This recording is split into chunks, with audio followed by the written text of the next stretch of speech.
What's a moment you realized you were the villain in someone else's story? It happened 5 years ago, and I still think about it more than I probably should. I was dating this guy, Ethan. Sweet, soft-spoken, almost painfully thoughtful. He'd send flowers to my office just because, remembered every little detail I told him, and once drove 3 hours just to bring me soup when I had the flu. And I was never fully in it. Not because he did anything wrong, but because I had just gotten out of a long toxic relationship, and I think deep down I still wanted the chaos. That adrenaline. That messiness I had gotten so used to mistaking for love. Ethan was calm, predictable, safe, and instead of appreciating that, I started looking for reasons to resent it.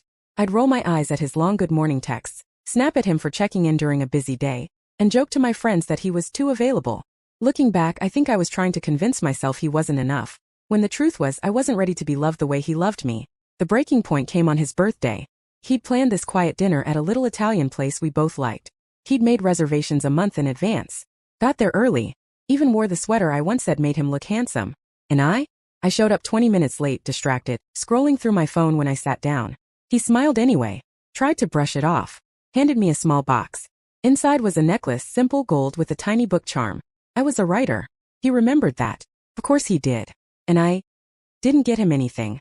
I didn't even say happy birthday. There was this pause, the kind that makes the air feel heavy. He didn't say anything, but his face changed. Just a flicker. Hurt trying to disguise itself as patience.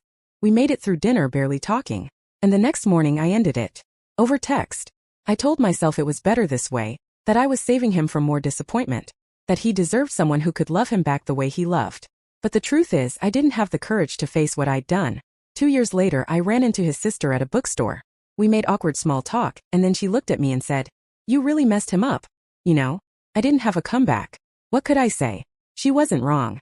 She told me he'd stopped dating for a while after me, that he questioned his worth, wondered if being kind made him weak, that he spent months blaming himself for being too much, when really I had just been emotionally unavailable.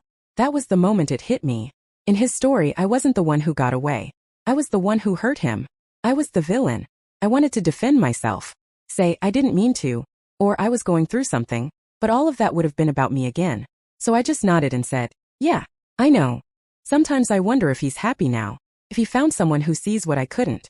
I hope he did. He deserved that long before I ever entered the picture. I never reached out, never tried to make it right, because sometimes the best apology is just leaving someone alone. But I carry it. That moment, that mirror held up to my worst self, changed me. Now, whenever I feel myself pulling away, getting cold, retreating into old patterns, I remember Ethan, and I try to do better. If you've ever realized you were the villain in someone else's story, tell me what happened.